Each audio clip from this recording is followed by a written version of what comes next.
The following is a production of DallasCowboys.com and the Dallas Cowboys Football Club. How about them Cowboys? Yeah! Go Cowboys!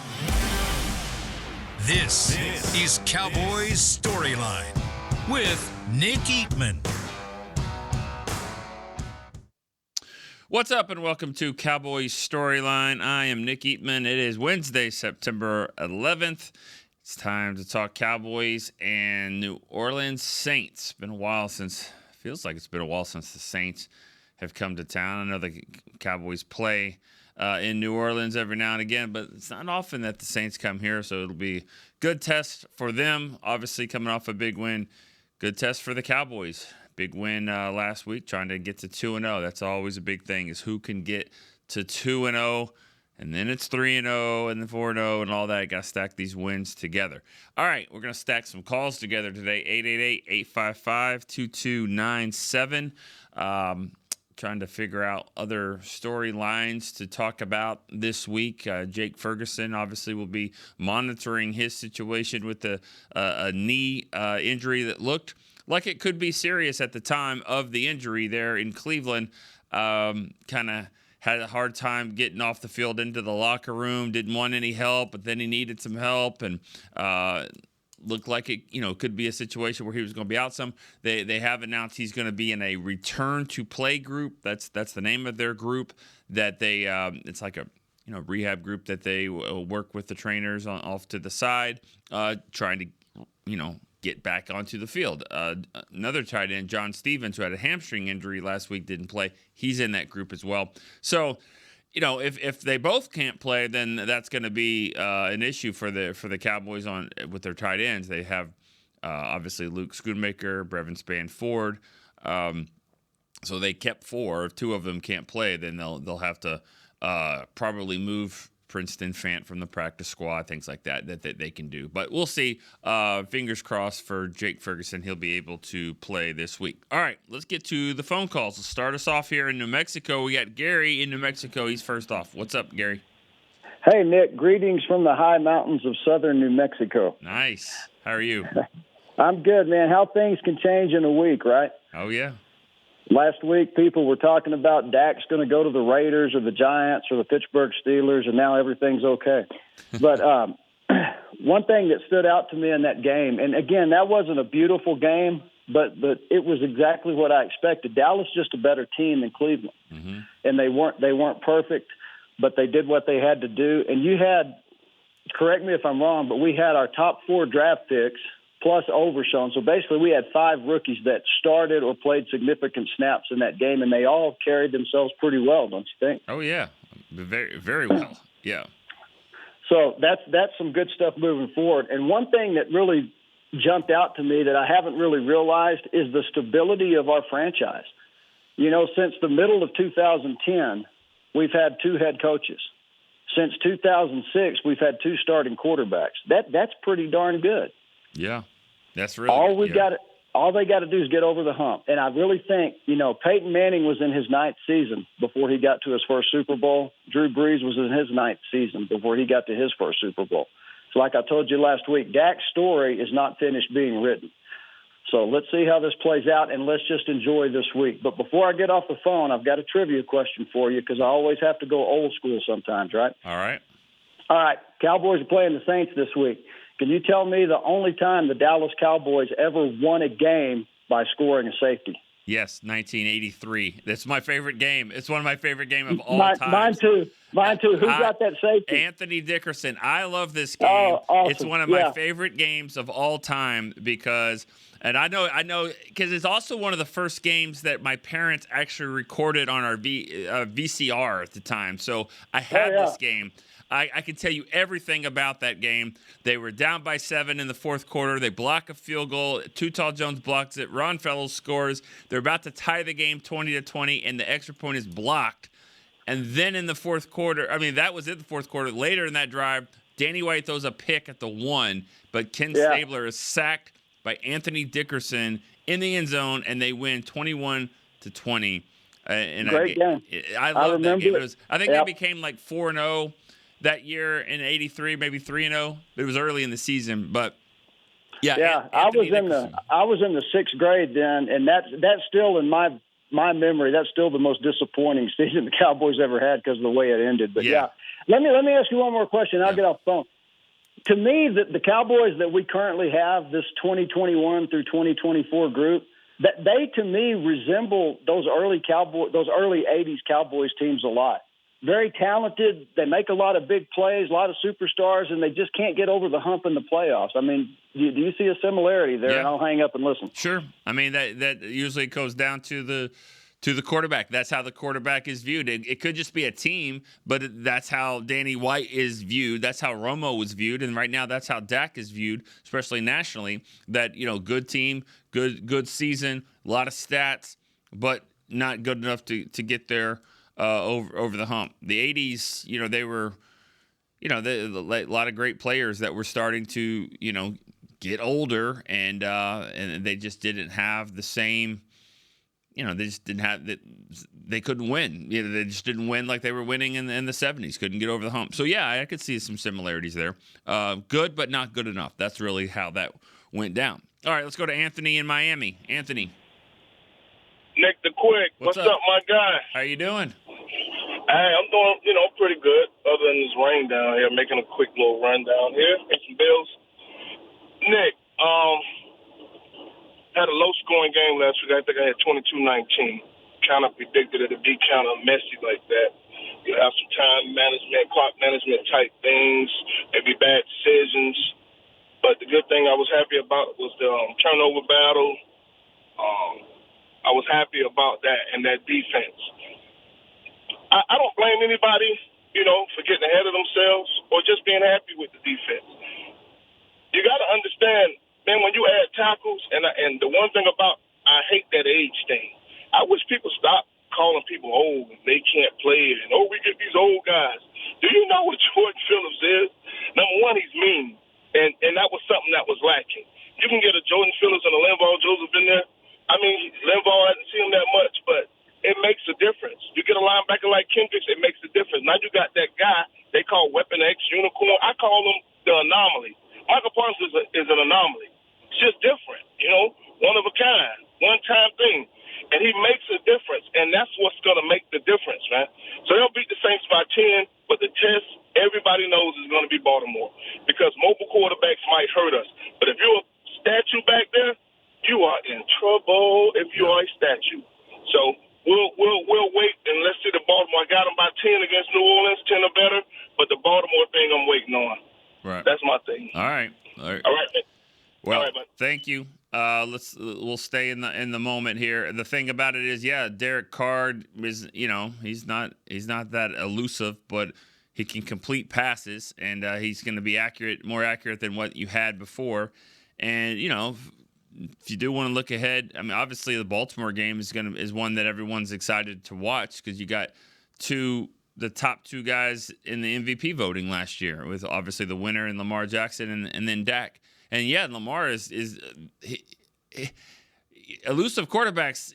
Everybody has a problem with them. It's not just the Cowboys. I mean, he's like a dynamic running back there at quarterback. But if you can force him to throw a lot, that plays in your hands. I'm not one that doesn't call him a quarterback. I'm not petty like that. I don't like that he's a quarterback. He's dangerous. He's really good, but he runs better than he throws. And if you can make him throw, then that's a good thing. Same with Derek Carr. He throws better than he runs.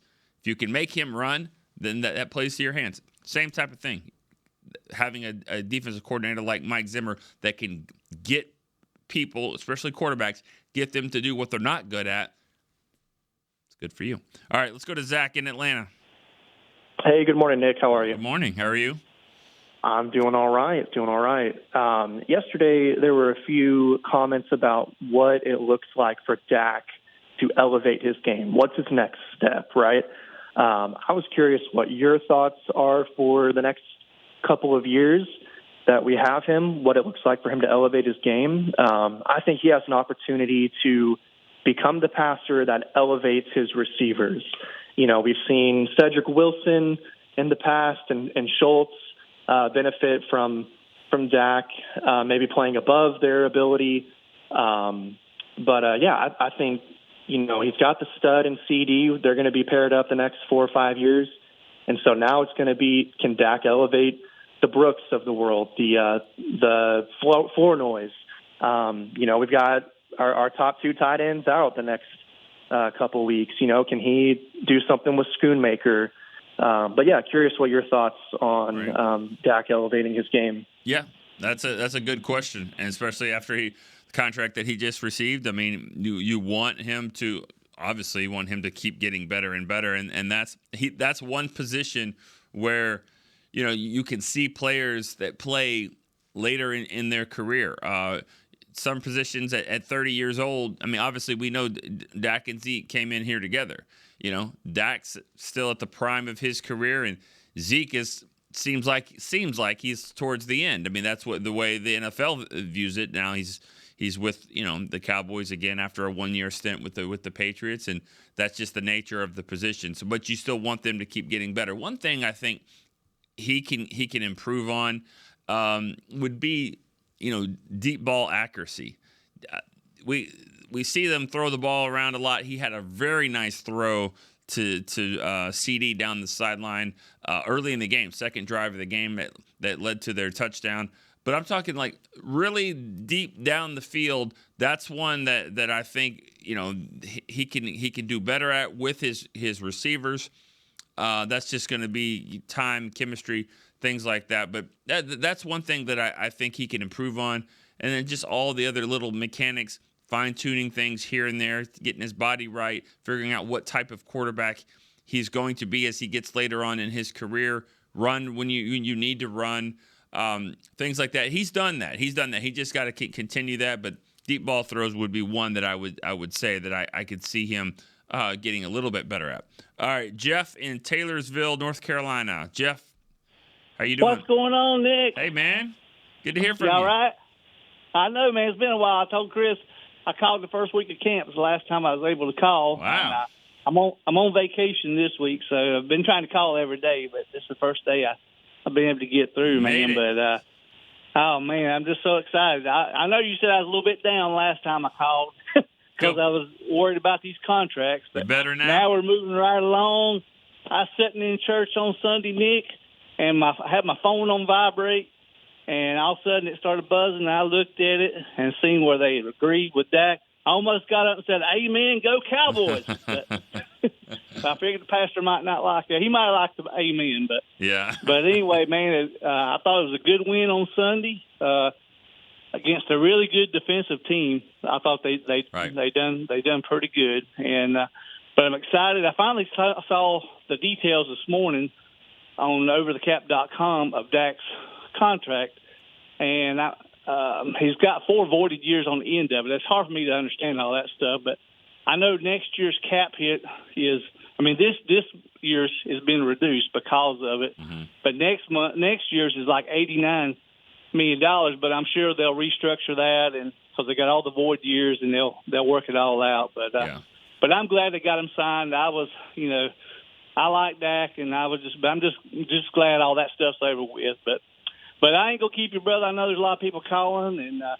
I just want to let you know I am pumped back up now. All right, yeah, that's awesome, man. I'm glad you're in a better mood. Contracts and wins can help with that.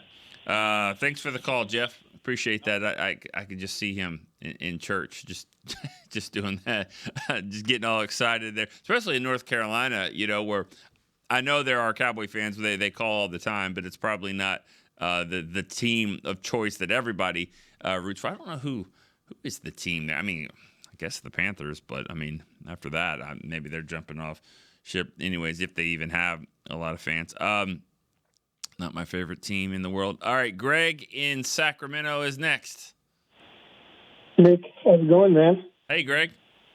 Hey, man, I'm telling you are getting harder and harder to get in. I've been trying to call since before the first game of the season, but anyway, last time I tried to call, Benji was with me, and he was kind of disappointed that we didn't get through.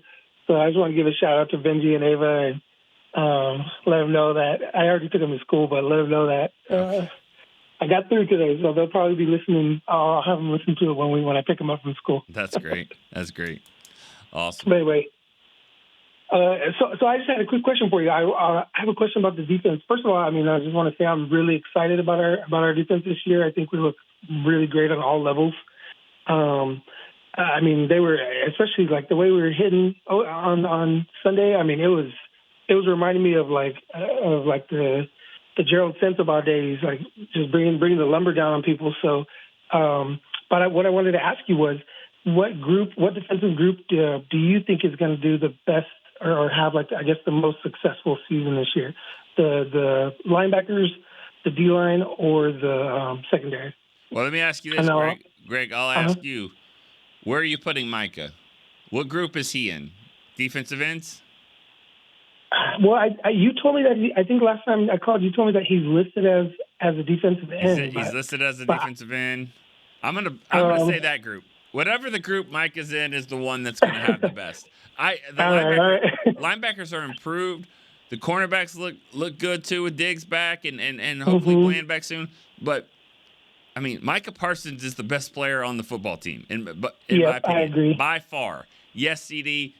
Micah Parsons to me is the best player you've got, and so I agree. And when he plays like that, he is a game wrecker, and he played. Yep. I mean, Kendricks, all those guys played well, but if you asked me who played the best, I would say Micah Parsons almost every single time, really. Yeah, I agree. I agree. Okay, yeah, that's a good point. All right, Greg, appreciate it. That's a good question, right. and it's good because it's close. I mean, if Bland comes back, starts making plays, Carson's doing his thing. Of course, Diggs, got his guy. Kendricks and Overshown and Leofau and Damone Clark, and the linebackers are certainly improved. You got defensive tackles in the middle stopping the run, when the Tank getting 2 sacks. Mike, that is a tough question, because if it's all close like that, it could be a really, really good defense. All right, let's go to Lewis in Langston, Oklahoma. What's going on? How you doing, Lewis? No, I told Chris I hit a deer this morning, messed up my front end, messed up my headlights. How's the deer? Yeah, Okay. yeah. Wow.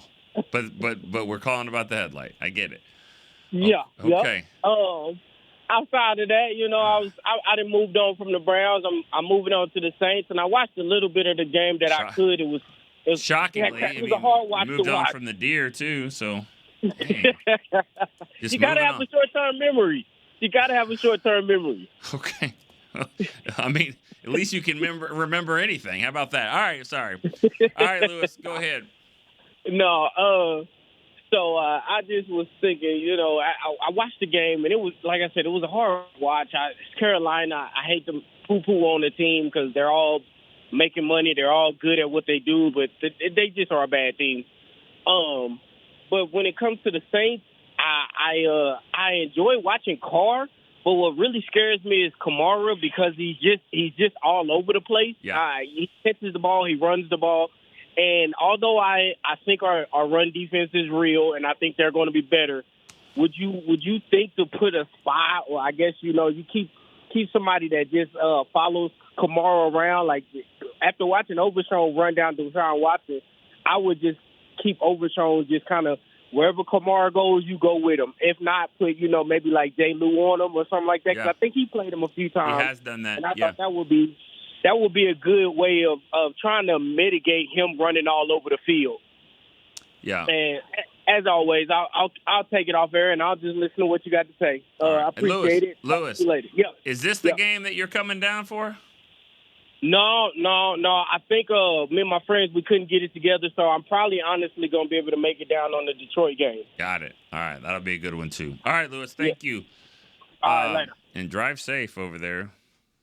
Man. All right. I think this is where I want to see what Mike Zimmer comes up with, because there wasn't a lot that you had to show to beat the Browns. It was pretty evident there. Once they got, after that first drive, they got things kind of in order, and they could basically just run basic defense and and win that game. But against the Saints, they got a dynamic guy like Kamara. Yeah, I'd like to see if they have a spy for him. If somebody like Mukwamu or Marquise Bell or somebody that you're not putting maybe in your base defense, but you can play it at times like that. You say Overshown, I've got him doing a lot of other things, but I could see where they have different package here, and that's where Zimmer. He's going to have to really figure out, be creative on how they want to play this game with a guy like Kamara. They've got some guys on the outside. So, and maybe not. Maybe you just play straight up basic defense. If you can do that, you play with your base and go out there and win regardless of the personnel. That's easier on the players, and it just goes to show how good they are. We'll see if they can actually do that. All right, let's take our first break here on Cowboys Storyline. We'll be back with more phone calls and questions. Are you the 2024 Dallas Cowboys Fan of the Year? The Dallas Cowboys and Captain Morgan are celebrating extraordinary, inspiring, and original fans. Nominate yourself or the biggest Cowboys fan you know for a chance to be named the 2024 Fan of the Year and win prizes, including a trip to Super Bowl 59.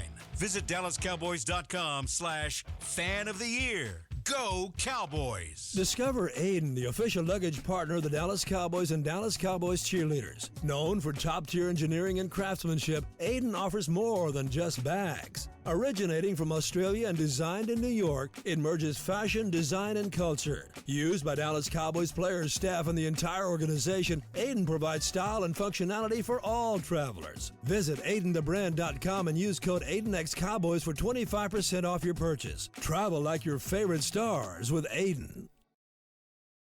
Back to Cowboys Storyline. The Arkansas Razorbacks return to AT&T Stadium on September 28th in the Southwest Classic. Don't miss your chance to catch the highly anticipated matchup at AT&T Stadium. Tickets on sale at SeatGeek.com, the official ticketing partner of AT&T Stadium, Arkansas. They play Texas A&M, by the way. All right, here, let's go to the phone calls here. RDJ in New Jersey is next. RDJ. What's up, man? Hello. Hey, how you doing, Nick? Let's roll. You there? What do you got? Oh, okay. Just calling to say hi. I wanted to talk a little bit about Overshown since we're talking about him. I mean, what a gem.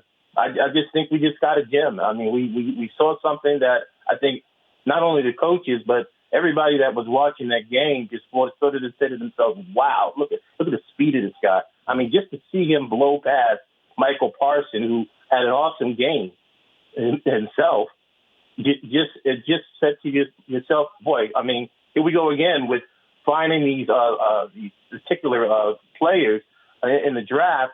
And even though he was hurt last year, I mean, just the fact that he's going to be playing this year, barring anything happen, hopefully nothing will happen to him. But what a great player he is. Yeah. Well, it's been one game for sure, but let's see how that goes. But yeah, I mean, he's got such a stride about him. He could run, it takes 10 steps. He can get sideline to sideline, and not only does he do that, but he brings the hit stick with him when he does. So yeah, fun to watch right now. We haven't seen a lot out of him. I mean, he played like one game last year before he got hurt preseason. Played, I guess, 2 games this year, but limited. So we're still haven't seen him really play. So that was the first game we've seen 4 quarters of, obviously, and he's fun to watch. And I'll say this about the entire defense: it's the defense is fun to watch. The defense is you don't, if you're going to go up and get something to eat or drink or whatever, come back, like maybe in the past you would do it when the defense was on there and hope for a stop and all that, but now like you're watching the defense all the time because that's just since Micah got here, that's the way it's felt like on defense, and the way it is now. You don't know who's gonna get a pick, who's gonna make a play. I mean, when Diggs was getting interceptions every game, how fun was that? How fun was it when Deron Bland was scoring touchdowns? It seemed like every other game. And then Micah doing his thing. And so now you add another player in there. Kendricks, he seems fun to watch. Same with Overshown. It's just a defense that is aggressive, attacking, and they're playmakers. I mean, like when they're out there, there was a time in that game, and there's a lot of games like that when you're playing a team not very good, and it's the third quarter, fourth quarter. You just feel like they have a great chance to score a touchdown. That's the way I felt last year. I still feel that way. How cool is it that when you're watching your game and you feel like, well, let's see who scores here on defense. I mean, that's just rare, but that's the feeling that you get. And then if you stop them and they punt, you feel like, could Turpin score? I always feel like that, and then he finally did. So that's what's cool about this team right now is that if you're optimistic, you feel like on all three phases, they all have a chance to score. And you do that enough time, you're going to win a lot of games. All right. Let's go to David in Fort Worth. He's our next caller. Hey, how you doing, Nick? Good. What's up, David? Nothing much, brother. Hey, the dude who ran over the deer kind of took my topic. But I was gonna ask you. Took more than that. Yeah, he sure did, man. No lie. But short-term memory. But like you said. But no, I was gonna actually talk about Jordan Lewis as well, and how I personally would like for him to be on the field spying Kamara the same way that he did a couple years back. The one thing that kind of held me back from saying I for sure wanted that was we are coming off of many seasons where our run defense hasn't been very good. So I'm kind of wanting some big bodies out there.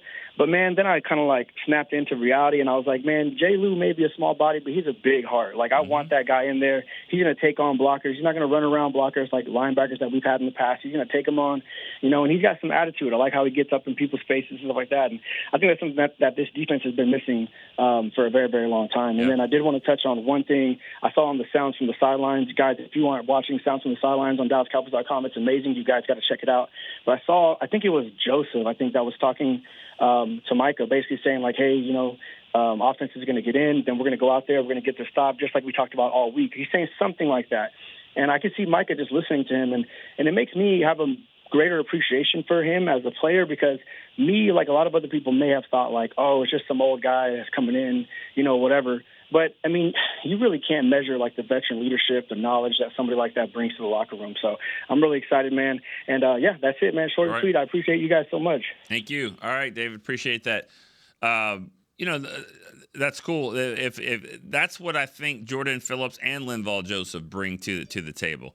And so when that happens, I mean, especially guys like Micah and Tank and anyone else that's listening, if they buy into that, then you've got a good leader, and you don't have to be the best player on the team to be a leader. So I thought Jason Peters did a nice job of that as an offensive lineman, tackle, guard. A couple of years ago, those guys really looked up to him. Terrence Steele, I remember him saying, that you can learn so much from a guy like that. And I don't know what Tyron Smith was as far as a leader. I mean, he never talked in the locker room. He never talked to us. But, I mean, I know he talked, but I don't know what kind of leader he was. But, you lead by example if you can. If you can look like this and be like this and throw guys around, then do that. Sometimes it's harder for the great players to be leaders because it's well, you can't just do what I do. You got to show me why.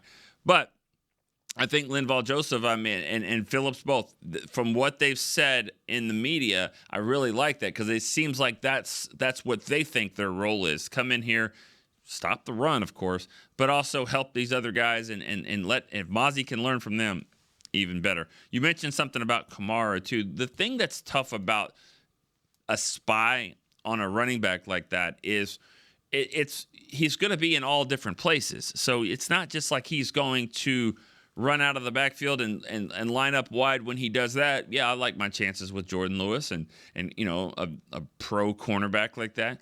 But there's also times where he runs the ball right up the middle, so Lewis is going to have to get in there and do it. So if it's just one guy for a player like that, he's going to have the same body type, and Cowboys really just don't have that guy. That's what makes Kamara so good. So you can't just put one guy and say, all right, go get him, because he's going to do different things. There'll be times when the mismatch is favorable. There's times when it won't be. So that's why I think the Cowboys have to be creative and picking their spots and not letting the Saints know exactly who's doing what. But make no mistake, when he's out there, number 41, they're going to figure – somebody will have a job. Maybe two guys will have their job will be to go and stop him for sure. All right, let's go to Rob in Vegas. Rob. Hey, Nick. Hey, Rob. What's up? Listen, everybody's talking about being optimistic, and they absolutely should be. I mean, this team has everything you're looking for. They have I say Dak is now a top 5 quarterback. And all their best players are in their prime. CD, Micah, Diggs, Dak. I mean, you got the best kicker in football, I believe. The only question mark is at running back. And I don't know, as I thought last week is kind of what we expected, 100. I don't know what they finished with. They finished with over 100 yards. Yeah, like 125, something like that. Yeah, I mean, last year we would have took that all day. Yeah. So I think listen, they look good. Zimmer has these guys playing hard. Mike McCarthy, listen, he's a very good coach. I mean, I know we want playoff wins and Super Bowls, but at the end of the day, the men went 12-5 3 years in a row. It's never been done. And everybody should be excited about this team. I'm excited about this team. What do you think about, are they talking about, or you're hearing that they're going to bring Dalvin Cook up? Yeah, I haven't heard his name at all, really. And that doesn't mean that they're not doing it. We haven't heard that yet. He didn't do anything all off season, so it's gonna take him a little bit of time to get there. But I would imagine that's the plan. The plan is to do that, and as good as they looked, like you said, running game wasn't stellar. It's there for the taking. I mean, if he's ready to go, I could see if they got to get a role for him as well. I don't know who would be inactive. Go ahead. Yeah, to me, it's between Dalvin and Deuce. Yeah. And I wish they would give Deuce the ball more. The one thing, I like Rico Dowdle, but he doesn't see the hole as good as Deuce Vaughn does. And I think you got to give him more than 2 carries or whatever he had. If you're gonna make him active, I like to see them give him at least 10 touches, and let's see what this kid could do. Because to me, Zeke is Zeke. He's going to be there, They like Rico Dowdle, so I don't see them moving off of him unless, he gets injured. So to me, it's the battle between Dalvin Cook and Deuce. But it's like, well, that's not fair to Deuce. Let's see what, give him the ball, do something. And I think I could do it. Obviously, he can't pass block. We know that. So just give him the ball. But other than that, I think this week, I don't know much about the Saints. I know Carr, he's a good player, but I think home game crowd's going to be wild. I think Dallas should dominate this game. Yeah, I agree, but again, it's early, and I don't know what all the Saints showed last week, and I don't know what the Cowboys showed either. So I still think you're in that uncharted territory of unscouted looks, as McCarthy likes to say. So you're still in that. So and then there's always. Thanks for the call, Rob. We got to keep it moving. Thank you so much. There's always, when you look at the schedule, I don't go too crazy about, oh my God, it's a tough schedule. I mean, there's 3 teams on there that are going to be way better than you think they are, and there's 3 teams that aren't going to be as good as you think. So which ones is, like when you looked at it last year and you saw Detroit at the end of the season, you're like, okay, a night game should be pretty good. You should be able to win that. But you never know. The same with the Jets last year. You don't know if Aaron Rodgers is going to be playing in that game or not. So when you look at this schedule, it looks like it's tough, but the Saints could be one of those teams that's like, man, they were way better than we thought they would be. That proved to be a really good game or a tough game. So, and Cleveland could be the other way. Everyone thought it was going to be a tougher game than that. All I keep hearing is, man, it was a tough, grinded out game. Wasn't it pretty and all that.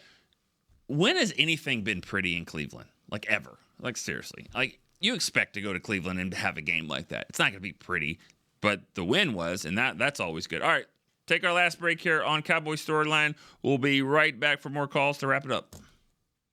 Discover Aiden, the official luggage partner of the Dallas Cowboys and Dallas Cowboys cheerleaders. Known for top-tier engineering and craftsmanship, Aiden offers more than just bags. Originating from Australia and designed in New York, it merges fashion, design, and culture. Used by Dallas Cowboys players, staff, and the entire organization, Aiden provides style and functionality for all travelers. Visit AidenTheBrand.com and use code AidenXCowboys for 25% off your purchase. Travel like your favorite stars with Aiden. Dallas Cowboys Game Day is brought to you by Captain Morgan, the official spiced rum of the NFL. The NFL season is where legends are born on and off the field.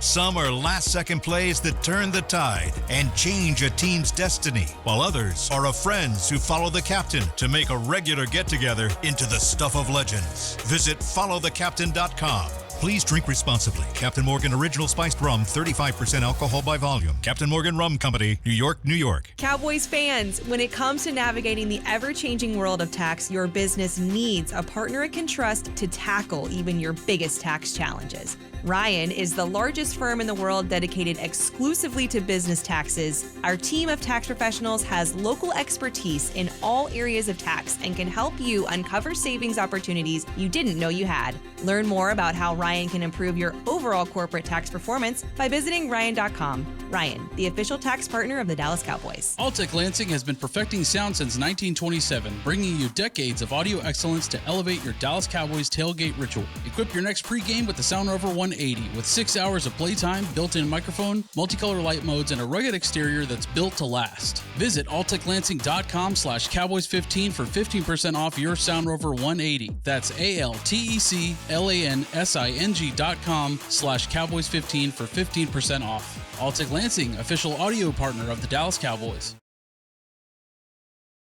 Back to Cowboys Storyline.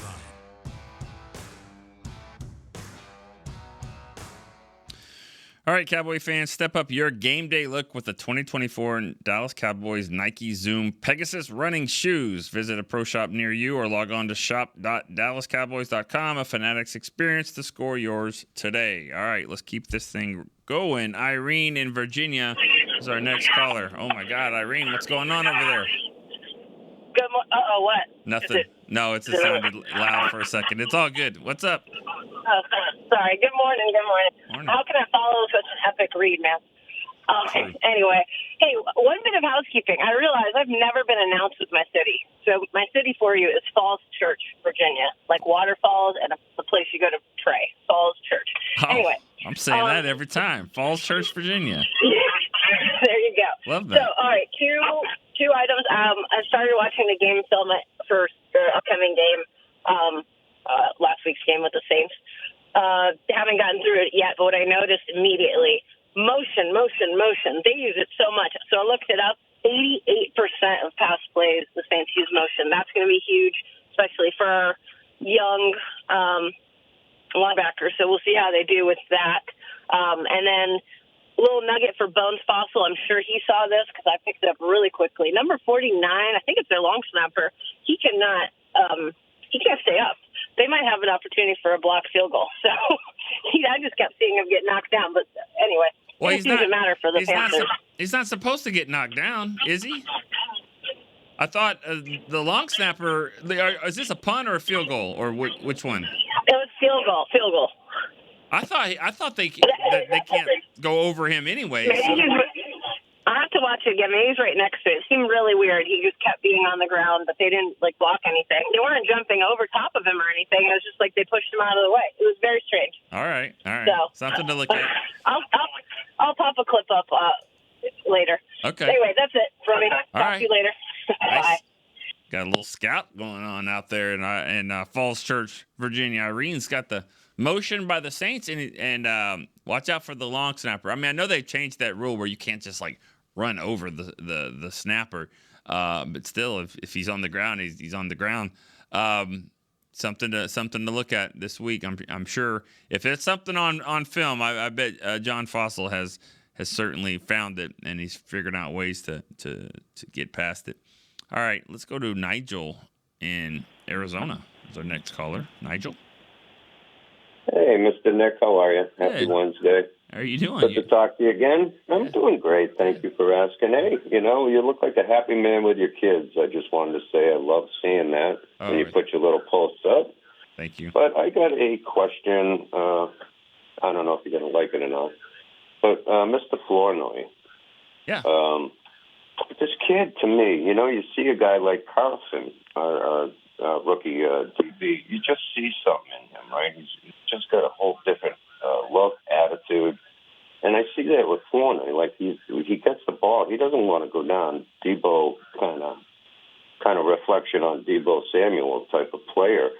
So I was curious what you think, if he's going to get any opportunities this week to get on the active instead of the double Jalen brothers.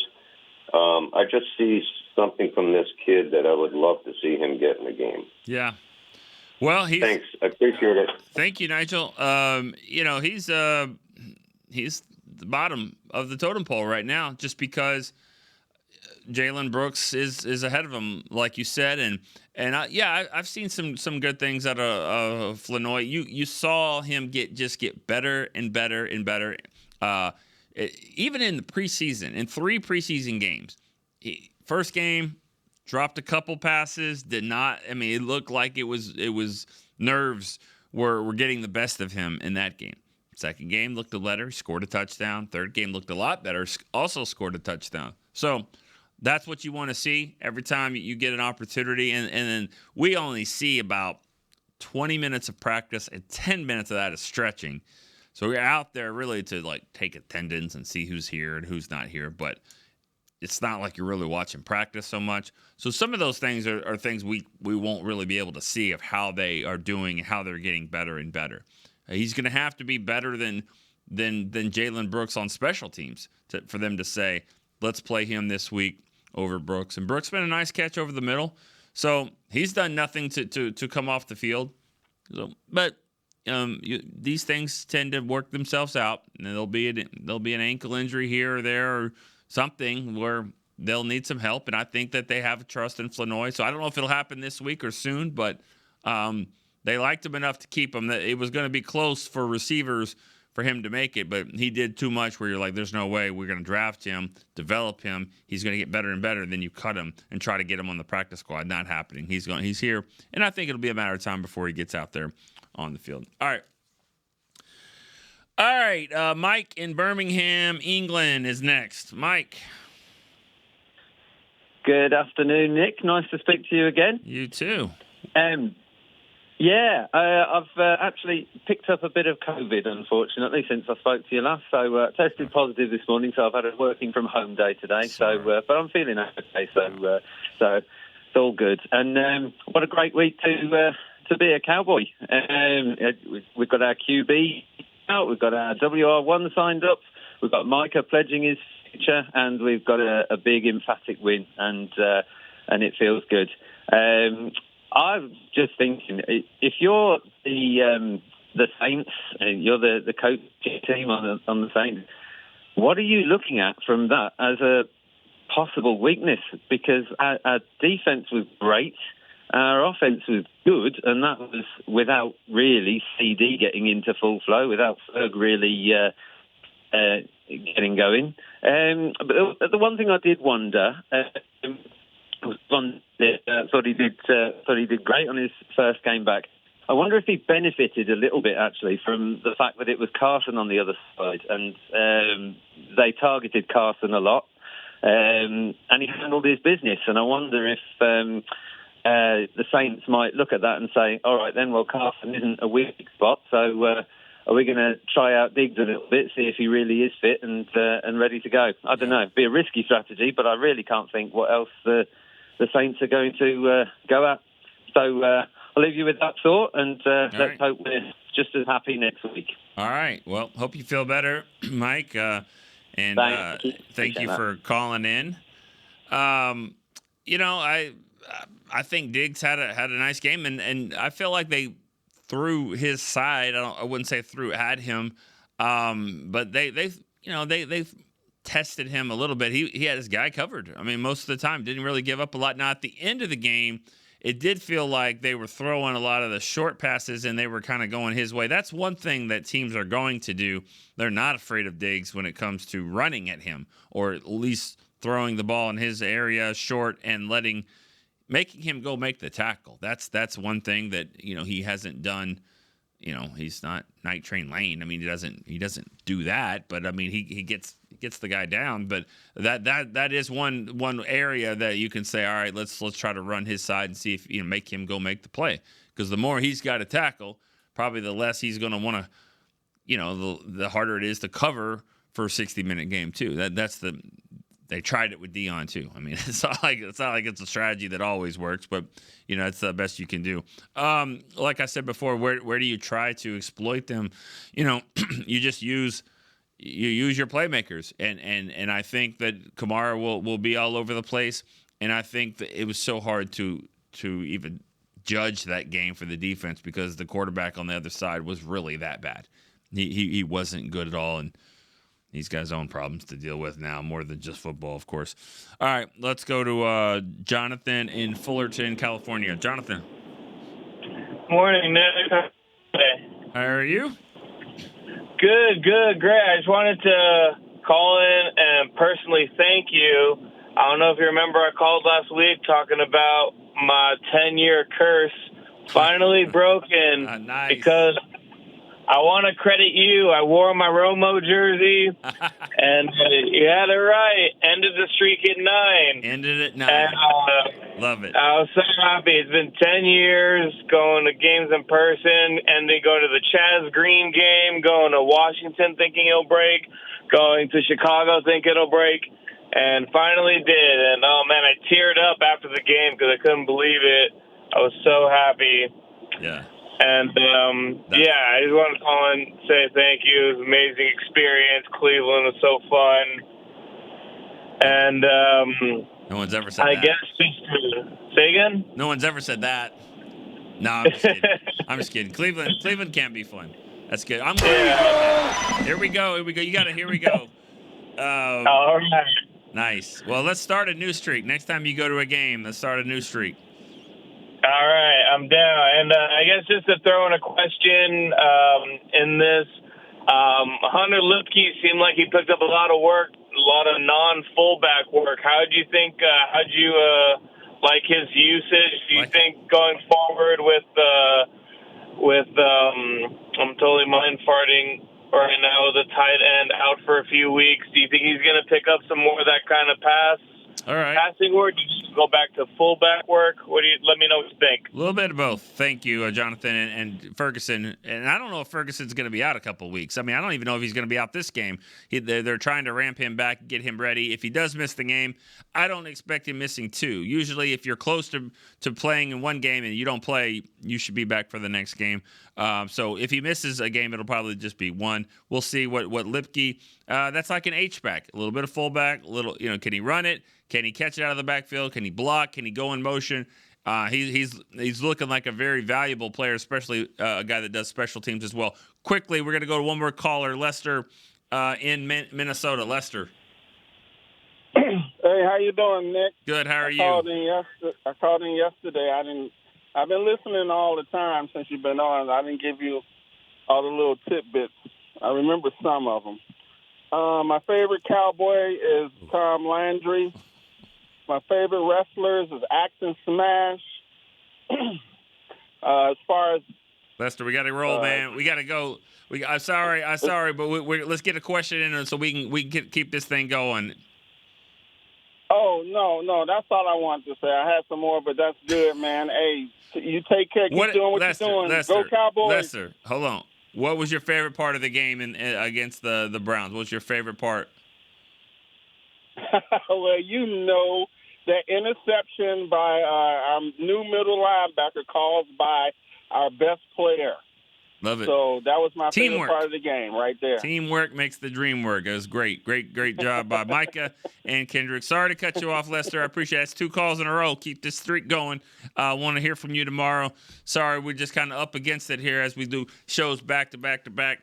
The quicker I can get out, the easier of a transition it is for my NASCAR guy Chris Beam on a pit stop. Got to get this thing rolling, and because Cowboys break is going to be coming up here in a few minutes. All right, great job, guys. 14 calls, outstanding. I want to thank Chris Beam for doing his work in the back.